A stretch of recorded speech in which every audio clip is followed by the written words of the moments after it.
बिस्मिल्लाहिर्रहमानिर्रहीम। अस्सलाम वालेकुम नाज़रीन, आप देख रहे हैं मेरा यूट्यूब चैनल। और सबसे पहले मैं यही गुजारिश करूंगा कि अगर आपने मेरा यूट्यूब चैनल अभी तक सब्सक्राइब नहीं किया उसको सब्सक्राइब भी करें और बेल आइकन पर ज़रूर क्लिक करें ताकि हर नई आने वाली वीडियो आप तक पहुंच सके। तालीमी इदारों के हवाले से क्योंकि 40 लाख तलबा का मुस्तकबिल की बात हो रही थी, हमने देखा कि फेडरल मिनिस्टर जो शफ़कत महमूद हैं उन्होंने ऐलान तो कर लिया, प्राइम मिनिस्टर से अप्रूवल ले ली, उन्होंने प्रेस को भी बता दिया, मुख्तलिफ TV चैनल्स पे भी आगे इंटरव्यूज़ दे दिए। लेकिन एक हम जो देख जो एम्बिग्विटी नज़र आ रही थी वो 29 चेयरमैन जो थे बोर्ड्स के वो कुछ और कह रहे थे और 3 टेक्निकल बोर्ड जो थे वो भी अलग से देख रहे थे कि इसमें समझ नहीं आ रही कि इतना बड़ा फ़ैसला किस तरीके से किया गया बग़ैर मुशावरत के।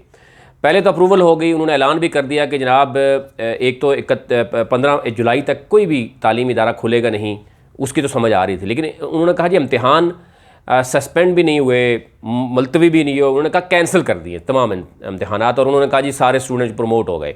तो ज़ाहिर है उसके बाद बहुत से सवालात उठ रहे थे कि 30% से ज़ायद वो स्टूडेंट हैं जो सप्लीमेंट्री वाले भी होते हैं, प्राइवेट भी होते हैं, जिन्होंने इम्प्रूवमेंट भी करवानी होती है, फिर कुछ सब्जेक्ट्स को चेंज कर रहे होते हैं, जैसे इंजीनियरिंग से दूसरे सब्जेक्ट में चले गए या मेडिकल से इंजीनियरिंग की तरफ चले गए, तो वो स्टूडेंट भी होते हैं। कुछ कंपोजिट होते हैं जिन्हें पार्ट 1 पार्ट 2 के इकट्ठे एग्ज़ाम भी होते हैं। ये तमाम तर सूरत हाल के बाद हमें देखा है कि 11 मई को जो तमाम चेयरमैन थे बोर्ड्स के, उनके साथ उनके फेडरल मिनिस्टर की भी हुई और तमाम सूबाई एजुकेशन के मिनिस्टर भी थे। फिर 12 को भी हुआ, 13, 14 यानी मसलसल हमें एक नज़र आता रहा है। आज आके कुछ चीज़ें जो है वो कन्फ्यूजन दूर होती हुई नज़र आ रही है। लेकिन फेडरल मिनिस्टर जो कुछ कह रहे थे उसमें बहुत बड़ी तब्दीली नज़र आ रही है। यानी वो तो बड़ी स्ट्रेट फारवर्ड उन्होंने कह दिया था, लेकिन एक चीज़ नज़र आई है कि इसका मतलब है कि इससे पहले मशावरत नहीं हुई थी। अब मशावरत के बाद सिंध हुकूमत ने और फैसला किया है, पंजाब ने और फैसला किया, क्योंकि हम देख रहे हैं कि सिंध और पंजाब में मैट्रिक का एग्ज़ाम हो चुका था और ये कहा जा रहा था कि उनका क्या बनेगा, क्योंकि प्रैक्टिकल का एग्ज़ाम शायद रहता था और बाकी जो है वो मार्क्स रहते थे, मार्किंग रहती थी। एक तो ये फैसला किया गया कि जनाब मार्किंग तो होगी। फिर अब ये भी सवाल उठ रहे हैं कि किस फार्मूले के तहत जनाब जो तलबा हैं उनको नंबर्स दिए जाएंगे, वो भी आपके सामने डिटेल रखते हैं। फिर पंजाब में मैट्रिक के इम्तिहानात जो लिए गए हैं इनको ही इनका रिज़ल्ट ये कहा गया है कि वो जनाब तैयार होगा और उसमें ये भी देखा जा रहा है जो बच्चे अगर फेल हैं, सप्ली है जिनकी, उनको ग्रेस मार्क दे के पास किया जाएगा, जिसमें 2 सप्लियाँ हैं या इससे ज़ायद भी हैं। यही सूरत हाल हमें सिंध में भी नज़र आती है। सिंध में जनाब जो स्टूडेंट का है वो थोड़ा सा डिफरेंस भी है, 40% पर्चों में फ़ेल भी पास होंगे, ये सिंध की मैं बात कर रहा हूँ। फिर 10वीं और 12वीं के तलबा की 9वीं और 11वीं जमात में हासिल करदा मार्क्स जो हैं की बुनियाद पर 3% इजाफी मार्क्स वहाँ पर दिए जाएंगे। और फिर ये भी कहा जा रहा है कि तलबा 10वीं और 12वीं का इम्तिहान देंगे, इसकी बुनियाद पर पिछली जमातों का नतीजा ये नहीं आएगा। यानी अगर जो 9th से है वो 10th में चला जाएगा, 10th का वो एग्ज़ाम देगा, उसी बेस पे 9th का उसका जो रिज़ल्ट वो तैयार होगा। इसी तरीके से जो 11वीं से 12वीं में चला गया, 12वीं का जो एग्ज़ाम होगा तो उस पर वो किया जाएगा। क्योंकि इसमें ये कहा जा रहा है कि ओवरऑल देखा जा रहा है क्योंकि प्रमोट हो रहे हैं स्टूडेंट, तो DMC उनको जारी नहीं की जाएगी। DMC उस वक्त जारी की जाएगी जब अगर जो फर्स्ट ईयर और सेकंड ईयर का बच्चा है, फर्स्ट ईयर का बच्चा है, 9th का बच्चा है, उसको प्रमोट करके 9th का 10th में चला जाएगा और 10th का जो है जो फर्स्ट ईयर का है वो सेकंड ईयर में चला जाएगा। उनको सिर्फ प्रमोट किया जाएगा, उनको DMC मार्क्स जारी उस तरीके से नहीं किए जाएंगे। वो क्या होगा कि वो नेक्स्ट ईयर जब एग्ज़ाम होगा उसको देखते हुए पीछे जो है वो देखा जाएगा। अब एक तो कुछ चीज़ें जो क्लियर नहीं थी वो क्लियर हुई। 4-5 कैटेगरीज़ वो हैं जिनके लिए स्पेशल इम्तिहान लिया जाएगा। ये एक अच्छा फ़ैसला है क्योंकि उसमें बहुत सी एम्बिग्विटी थी, बहुत से स्टूडेंट ऐसे थे जो इस कैटेगरी में नहीं आ रहे थे, उनका साल ज़ाया हो रहा था, उस पर कोई क्लियर पॉलिसी नहीं थी। अब वो क्लियर पॉलिसी जो है उस हवाले से भी आ गई है। मार्क्स की भी क्लियर पॉलिसी आ गई है, किस तरीके से यानी मार्क्स दिए जाएंगे। नंबर 1 ये तो कहा जा रहा है 9th का जो स्टूडेंट है जो 10th में जाएगा, इसी तरह फर्स्ट ईयर का जो सेकंड ईयर में जाएगा उसको प्रमोट कर दिया गया। इसमें रेगुलर और प्राइवेट एक ही कैटेगरी में रखा गया है सबको। कंपोजिट एग्ज़ाम नहीं होगा क्योंकि ये कहा जा रहा था कि पाकिस्तान के मुख्तलिफ चेयरमैन्स ये कह रहे हैं जी कंपोजिट एग्ज़ाम होगा। कुछ प्राइवेट सेक्टर्स का भी ये कहा जा रहा था कि जी प्रमोट हो जाएंगे लेकिन नेक्स्ट ईयर में कंपोजिट एग्ज़ाम होगा। एक तो ये क्लियर बात हुई कि कंपोजिट एग्ज़ाम जो है वो नहीं होगा और 10वीं और 12वीं का जो इम्तिहान है वो देंगे, इस पर 9वीं और 11वीं का रिज़ल्ट तैयार करेंगे। ठीक है, यानी प्रमोट हो जाएंगे लेकिन जब फाइनल नेक्स्ट ईयर में एग्ज़ाम देंगे उस पर जो पिछला जो है वो उसका रिकॉर्ड यानी देखा जाएगा। प्रमोट तो वो हो जाएंगे। इसी तरह जो है 3% जो ग्रेस मार्क देकर उनको इजाफा यानी पास भी किया जाएगा और 40% फेल जो कहा जा रहा है जो जिनको सप्लीमेंट्री होगी उनको भी पास कर दिया जाएगा। ये एक चीज़ सामने आ रही है। एग्रीगेट के हिसाब से जो है वो नंबर दिए जाएंगे। अब ज़ाहिर है इसमें सूरत हाल ये थी कि जो बच्चे ऐसे थे जो कंपोजिट थे, यानी 4 कैटेगरीज वो हैं।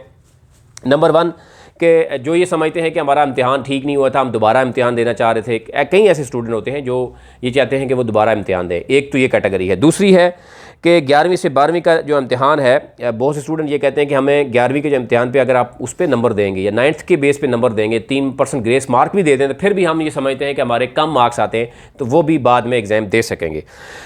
फिर जो लोग चंद मज़ामीन हैं कुछ स्टूडेंट्स के जो शिफ्ट करते हैं, यानी इंजीनियरिंग से मेडिकल, मेडिकल से इंजीनियरिंग या कोई और शोबे में जाना चाहते हैं, उनको वो मुख्तलिफ मज़ामीन पढ़ने पड़ते हैं, उनका भी ये एक कैटेगरी है। और फिर क्योंकि ये भी देखा जा रहा है कि 40% ज़ायद जो बच्चे पिछली दफ़ा फेल थे, यानी जिनकी सपोज़ 50% के मामलात है, वो भी पास नहीं होंगे, उनके लिए, इन तमाम के लिए एक स्पेशल एग्ज़ाम कंडक्ट होगा, जिसके लिए कहा गया है कि 1 जुलाई तक तमाम बोर्ड जो हैं वो एक तारीख़ देंगे।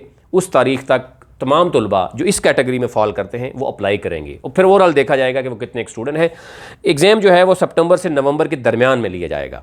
ठीक है, एक तो ये चीज़ क्लियर हो गई जो नज़र आ रहा था। ज़ाहिर 40 लाख स्टूडेंट का ये मुस्तकबिल था, जिसमें करोड़ों की तादाद में पेरेंट्स थे, उनके अजीज़ व क़ारिब थे, जिनके दरमियान कन्फ्यूजन जो है वो फैली हुई थी। वो फाइनली किसी हद तक जो है वो क्लियर हुई है। अब जो बोर्ड्स के दरमियान मामलात हैं, कुछ मामलात जो है मज़ीद भी आपके सामने आएंगे कि क्या कैटेगरी जो है वो बनाई जा रही है। लेकिन प्रैक्टिकल्स के नंबर भी कहा जा रहा है कि जो मैट्रिक के एग्ज़ाम हो गए थे कुछ बोर्ड्स के, उनकी तो मार्क्स लगेंगे, मार्किंग उनकी होगी। प्रैक्टिकल अगर नहीं दिया तो थ्योरी को देखते हुए उनकी परसेंटेज के हिसाब से प्रैक्टिकल में भी नंबर लग जाएंगे। ये एक यानी बात क्लियर हो गई। बहुत से स्टूडेंट ऐसे थे जो ये कह रहे थे कि सिंध और पंजाब में मैट्रिक का एग्ज़ाम हो गया, प्रैक्टिकल के कुछ सब्जेक्ट रहते हैं और इसी तरीके से उनके जो मार्किंग रहती है, तो वो कैसे क्लियर होगा। एक तो वो क्लियर कर दिया गया कि जनाब प्रैक्टिकल के मार्क्स लगेंगे, जब आपके थ्योरी के मार्क्स लगने के बाद उसी रेशो से वो मार्क्स लगाए जाएंगे। और दूसरा जो है मार्किंग जो है वो होगी। अगला काम है जो बाकी रेशो क्या तय की जाएगी है। अगर मैं आपको देता हूँ कि सपोज़ 400 किसी के मार्क्स हैं, उसको बड़ा आसान तरीका बताया गया है कि जनाब उसको मल्टीप्लाई करें 2 के साथ, तो एक तरफ 800 आएंगे और दूसरी तरफ 400 मल्टीप्लाई 0.03 करेंगे तो इसमें आपको पता चल जाएगा। यानी 400 नंबर किसी के पास है तो रेशो करेंगे तो वो 812 नंबर आ जाएंगे। यानी ये पार्ट 2 में होगा। यानी 400 नंबर हैं तो पार्ट 2 में आपके आके 812 नंबर हो जाएंगे। यानी 12 नंबर आपको 400 नंबर पर 12 नंबर मिलेंगे। 3% जो ग्रेस मार्क दिए गए हैं उसके ऊपर मिलेंगे। क्योंकि ये चीज़ें जो नज़र आ रही थी वो बहुत क्लियर हो गई हैं। अब अगर आपके इसमें कोई सवालात बनते हैं तो आप कमेंट्स में बता सकते हैं कि अगर कोई किसी किस्म की कन्फ्यूजन है वो आपको दूर की कर दी जाएगी। लेकिन एक बात क्लियर हो गई है कि 9th को 10th में और फर्स्ट ईयर को सेकेंड ईयर में जो है वो सिंपल प्रमोट किया जाएगा। उनके मार्क्स उस तरीके से नहीं लगा के भेजे जाएंगे। मार्किंग कब होगी, यानी उनको वो प्रमोट हो जाएंगे, उनको डीएमसी उस तरीके से जारी नहीं होगी, सिंपल प्रमोटेड होगा। लेकिन जब वो सेकंड ईयर और 10th का नंबर करेंगे उसके हिसाब से उनकी मार्कशीट जो है वो जारी होगी। ये कन्फ्यूजन अभी तक दूर नहीं हुई और ये हमें लग रहा है कि बाद में बहुत से केसेस ऐसे हैं वो जो कोर्ट्स में जाएंगे या बोर्ड्स को हल करने पड़ेंगे। बहुत सी कन्फ्यूजन है, मतलब लाखों की तादाद में स्टूडेंट में खुशी की लहर भी है और ऐसे बहुत से स्टूडेंट भी हैं जो समझते हैं कि उनकी तैयारी बहुत अच्छी थी, वो 9th या 10th में प्रमोशन को वो पसंद नहीं करते। अब ये देखना होगा किस हद तक स्टूडेंट इसको एक्सेप्ट करते हैं और किस हद तक जो है ना नहीं करते। ये आपके लिए आज बताना था।